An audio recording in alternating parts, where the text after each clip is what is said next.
DGISPR की press conference के बाद जाहिर हो गया था, सवालात के जवाब आ चुके। बहुत कुछ ऐसा था जिसके ऊपर डिबेट शायद अब नहीं होनी चाहिए, लेकिन पाकिस्तान तहरीक इंसाफ अब भी बजिद है कि नहीं उनका वर्जन जो है वो दुरुस्त है, वो जो कह रहे हैं वो सच है, जबकि बाकी तमाम लोग दरोगोई से काम ले रहे हैं, एग्जैजरेट कर रहे हैं और शायद गलत बयानी भी कर रहे हैं। अपने मेहमानों का तारुफ करवा देते हैं। सलीम साफी साहब हमारे साथ मौजूद हैं, मुल्क के सहाफ़ी। बहुत शुक्रिया साफी साहब आपका। ब्रिगेडियर हारिस साहब हमारे साथ मौजूद हैं, दिफाई तज्ज़ियाकार हैं, शुक्रिया आपका ब्रिगेडियर साहब। और तलात चौधरी साहब पाकिस्तान मुस्लिम लीग नूर के मरकजी रहनुमा हमारे साथ मौजूद हैं। चौधरी साहब आपका बहुत शुक्रिया।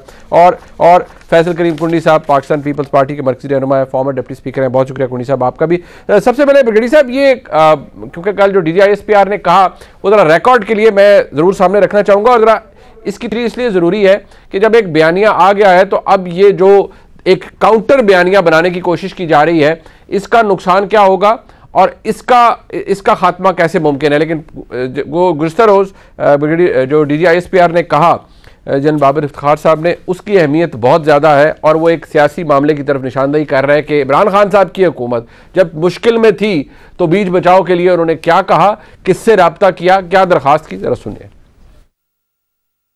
प्राइम मिनिस्टर ऑफिस की तरफ से चीफ ऑफ आर्मी स्टाफ को अप्रोच किया गया था कि इसमें कोई बीच बचाव की बात करें। आर्मी चीफ और DGI भी उसमें गए PM ऑफिस, वहां पे उनके साथ जो उनके मुख्तलिफ और रफका थे उनके साथ बैठ के वहीं पे ये 3 सिनेरियोज डिस्कस हुए कि क्या क्या हो सकता है। और उन 3 सिनेरियोज में एक सिनेरियो जो था कि जी no confidence motion goes as it is, दूसरा था कि प्राइम मिनिस्टर साहब रिजाइन कर दें, और तीसरा था कि ऑपोजिशन नो कॉन्फिडेंस मोशन वापस ले ले और प्राइम मिनिस्टर साहब असेंबली डिसॉल्व करके फ्रेश इलेक्शंस की तरफ चले जाए। ये तीसरी ऑप्शन जो थी उस वक्त वज़ीर आज़म साहब ने कहा कि ये दिस इज एक्सेप्टेबल, ये आप हमारे बिहाफ पे उनसे बात करें। सो चीफ ऑफ आर्मी स्टाफ ने फिर उस वक्त जो अपोजिशन थी PDM उनके पास लेके गए, उनके सामने ये गुजारिश रखी और उसके ऊपर सरासल बहस के बाद उन्होंने कहा कि जी हम इस तरह का कोई कदम अब नहीं करेंगे, we will go as we want as we have planned and that is it.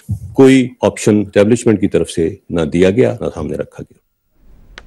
दिलचस्प बात है, आज साबिका वफाकी वज़ीर शेरी मज़ारी साहबा जो कि इमरान खान साहब की जमात की एक अहम रुकन है, वो ट्वीट करती हैं कि मैं वाज़ेह कर दूं और रिकॉर्ड पर ले आऊं कि वज़ीर आज़म ने यानी साबिक वज़ीर आज़म इमरान खान साहब ने सियासी डेडलॉक के खात्मे के लिए फ़ौज से मदद तलब नहीं की। फ़ौज ने इस वक्त के वज़ीर दिफा परवेज़ खटक के जरिए मुलाकात का वक्त मांगा और 3 तजावीज़ दी कि वज़ीर आज़म मुस्ताफ़ी हों, अदम एतमाद का सामना करें या नए इंतखाबात कबूल करें।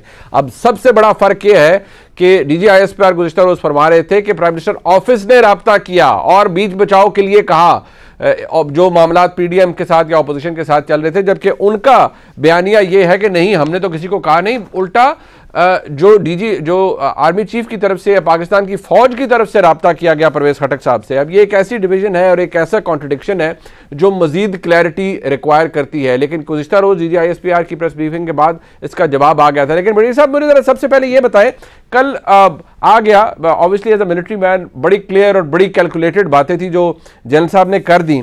अब आज अगर ये बयानिया बनाया जा रहा है पाकिस्तान तहरीक इंसाफ के हवाले से, तो ये तो एक तरह का एक ऐसी कॉन्ट्रडिक्शन है जिसके बाद कुछ ऐसा नैरेटिव बन जाएगा या ऐसा नैरेटिव बनाने की कोशिश की जा रही है जो कि शायद पाकिस्तान के इदारों के लिए भी दुरुस्त नहीं है। यानी एक वज़ीर आज़म जो अपने मनसब पे नहीं रहे, वो आज उनकी जानिब से, उनकी जमात की जानिब से एक ऐसा नैरेटिव बनाया जा रहा है जो पाकिस्तान के इदारों के खिलाफ जा रहा है।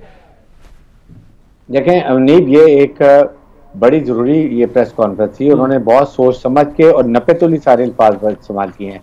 आई थिंक मैंने बहुत ही अच्छी उनकी बात सुनी जिस तरीके से उन्होंने कहा कि यस नेशनल सिक्योरिटी कमेटी की मीटिंग हुई थी, उसमें ये ज़रूर था कि उसमें अनडिप्लोमेटिक लैंग्वेज थी, उसके बाद कुछ ऐसे लव अल्फाज थे और हमने फिर डिमार्च भी उनको कर दी कि आप भेजें और वो चला गया। और फिर बड़ी क्लियर बात ये थी कि आर्मी जो है मुसल्लह फौज किसी हालत में भी मुल्क की टेरिटोरियल बाउंड्रीज और नेशनल सिक्योरिटी के इशू पे कभी कॉम्प्रोमाइज नहीं करती है, कम वक्त में। और ये we are very clear about it, ये उन्होंने भी क्लियर बात की। अगर इस पे कॉन्स्पिरेसी की बात होती तो फौज would never accept it, straight away take action, और उनकी DGI ने अपनी इन्वेस्टिगेशन भी जरूर की होगी। इंटरफेरेंस जो है, द डिफरेंस इज के interference, yes I also feel के इंटरफेरेंस उन्होंने की है, जो उनके वर्ड से थ्रेटनिंग थे, अगर इमरान खान के लिए रिजीम चेंज के लिए थे और फिर उसके बाद दूसरी गवर्नमेंट आ जाएगी तो हम ये कर देंगे, तो उसके ऊपर जो जरूरी एक्शन करना था वो हुकूमत ने और आदमी ने मेरे ख्याल में उसके मिनट्स भी निकाल दिए, इशू भी कर दिया। ये तो इसलिए उन्होंने ये पॉइंट बड़ा क्लियर किया। लेकिन इसके जो असरात है ना वो बड़े डेंजरस है। देखिए 75 ईयर्स में जो हमारे एनिमी का नैरेटिव था कि फौज और अवाम में जो एक कॉन्फिडेंस है उसको आप ब्रेक करें, इसमें वेज क्रिएट करें, फौज को कमज़ोर करें और फिर खुदा न खास्ता जो उनके अज़ाइम्स हैं हमारे दुश्मन के वो कर ले। देखिए फौज हमारी मजबूत है, हमने दहशतगर्दी ख़त्म की है and we are very battle hardened army. बिल्कुल आपके सामने 30 साल लड़ाई कर रही है। अब अगर आप इराक को देख लें, मलेशिया, आप उसके बाद ये देखें, लिबिया देखें, सीरिया लें, यमन, अफगानिस्तान, जहाँ जहाँ फौज कमजोर थी वहाँ उन्होंने अपने अज़ाइम पूरे कर लिए। बगड़ी साहब, if I may interrupt you here sir, एक बात, क्योंकि ये इसका ताल्लुक अब उस बात से है जो कि फौज की तरफ से बारहा ये कहा गया कि हमें सियासत में मत घसीटिए, हमारा इससे ताल्लुक नहीं है, और ये बात बड़ी अप्रिशिएट भी की गई। कल जो फैक्ट्स बयान किए DGISPR ने, आज उन फैक्ट्स को शेरी मजारी साहिबा अपनी ट्वीट्स के अंदर मज़ाक़ खेज कह रही हैं कि तो बड़ी मज़ाक़ खेज बात है, बड़ी अब्सर्ड बात है। एक जमात क्या अपनी सियासी फायदे के लिए अगर ये कर रही है और एक ऐसा बयानिया बनाने की कोशिश कर रही है, इसका मुल्क के इदारों पर क्या असर पड़ेगा सर? देखिए ये एक बड़ी अनफॉर्चुनेट बात है, मैं यही बात कर रहा हूँ। बड़ा क्लियर किया कि अक्टूबर 2021 से जर्नलिस्ट को बुला के उन्होंने क्या जल्दबाजी ने की, we are out of it, we have got nothing to do. आप लोग अप्रोच करते हैं, पॉलिटिशियन अप्रोच करते हैं, but we don't talk to anyone and we don't call.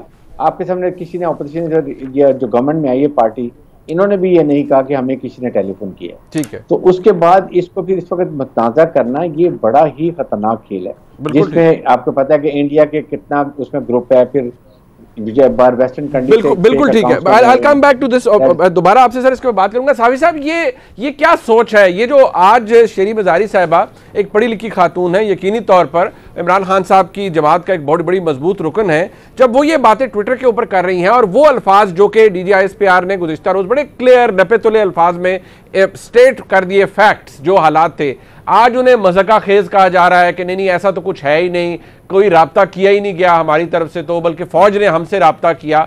ये बयानिया बनाने की क्यों जरूरत पड़ रही है पाकिस्तान तहरीक इंसाफ को, और ये कितना खतरनाक है इस वक्त? देखिए, डोनाल्ड ट्रंप भी कोई अनपढ़ नहीं थे, वो इतने ज़हीन थे कि उसने पूरी एक अपनी कारोबारी सुल्तनत बनाई हुई थी और फिर सदर भी बने थे। अशरफ गनी साहब जो थे वो PhD थे और अमेरिकन यूनिवर्सिटियों में पढ़ाते थे और how to fix the failed states जैसी किताबें भी लिखी थी।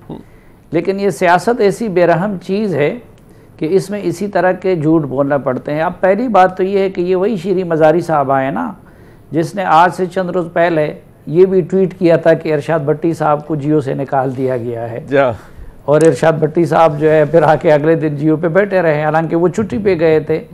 दूसरी बात ये है कि इस मामले में अगर परवेज़ खटक कोई बात कहे तो उसका वज़न बन सकता है, क्योंकि इस दौरान सारा आना जाना वो थ्रू परवेज़ खटक के ज़रिए होता था, तो परवेज़ खटक ने तो ऐसी कोई बात नहीं की है। अच्छा, फिर एक और चीज़, जिस दिन ये मुलाकात हुई उसके अगले दिन आप मेरा वीलॉग निकाल लीजिए और आप मेरा ट्विटर निकाल लीजिए, दोनों जगहों पे, और मैं हल्फन ये कहता हूँ कि मेरी किसी फौजी से कोई बात नहीं हुई थी, बल्कि जिन लोगों से मिले थे आर्मी चीफ, मेरी जो उस वक़्त की अपोजिशन के लोग थे उनसे मेरी बात हुई थी। तो आपने वो ट्विटर में भी आप देख लेंगे और उसमें भी आप मेरा ये क्लेम उस वक़्त था उनकी इन्फॉर्मेशन की बुनियाद पे, क्योंकि जब आर्मी चीफ उनके पास गए तो यहाँ कुंडी साहब बैठे हुए हैं, जरदारी साहब और बिलावल साहब के दस्तराज थे, वो आपको थे, तो आर्मी चीफ ने ये नहीं कहा कि ये मेरी तजवीज़ है या मैं अपनी तरफ से लाया हूँ, बल्कि उन्होंने उनसे कहा कि इमरान खान साहब ने ये तजवीज़ दी है। और मैंने कहा कि मैंने ये ट्वीट किया है, उस दिन मेरा रिकॉर्ड निकाल ले, DGISPR साहब ने तो कल प्रेस कॉन्फ्रेंस की है ना।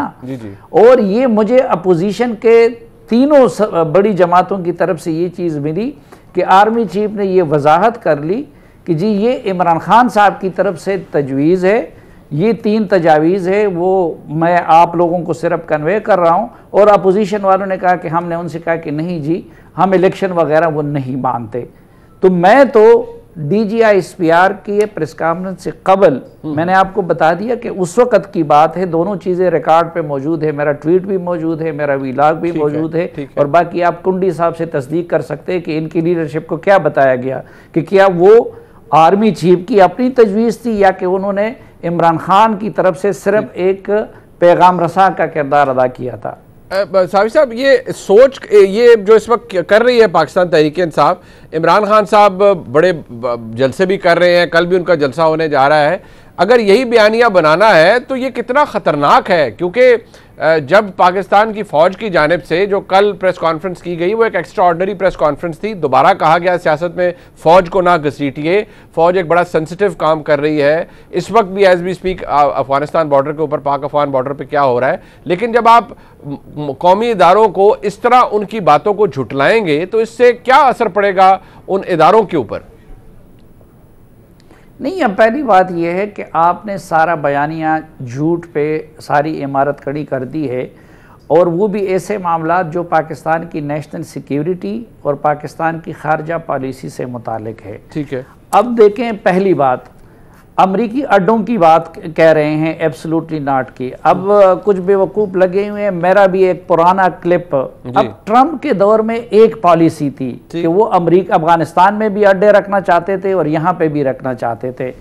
फिर बाद में जब बाइडन आ गए तो बाइडन की ये पॉलिसी बन गई, अल्टीमेटली उन्होंने कि हमने न इधर अड्डे रखने हैं ना अफगानिस्तान में रखने हैं। और ये उस वक़्त के DGI-SI की ब्रीफिंग हुई थी 2-3 दर्जन सहाफ़ियों की मौजूदगी में, और अगले दिन हमने उसकी बुनियाद पर लिखा था कि जी अमेरिका ने न अड्डे मांगे हैं न किसी ने उनको एब्सोल्युटली नॉट कहा है, नंबर 1। दूसरा, अगर आप ये देखें, ये केबल खुफिया केबल इसलिए होते हैं कि 99% ऐसे केबल होते हैं कि उनकी ज़ुबान डिप्लोमेटिक नहीं होती, उसमें हार्डकोर फैक्ट बयान किए जाते हैं, इसलिए इनको खुफिया रखा जाता है। जिसकी जुबान सिफारती हो तो वो तो सिफारती के जरिए होती है, लेकिन फिर भी इनका इसरार था तो इनकी इतनी लाज रखी गई उस वक़्त, यानी बाकी चीज़ों को इनके साथ नेशनल सिक्योरिटी कमेटी की मीटिंग में अस्करी क़यादत ने तस्लीम नहीं किया। ठीक है, लेकिन इसका भरम रखने के लिए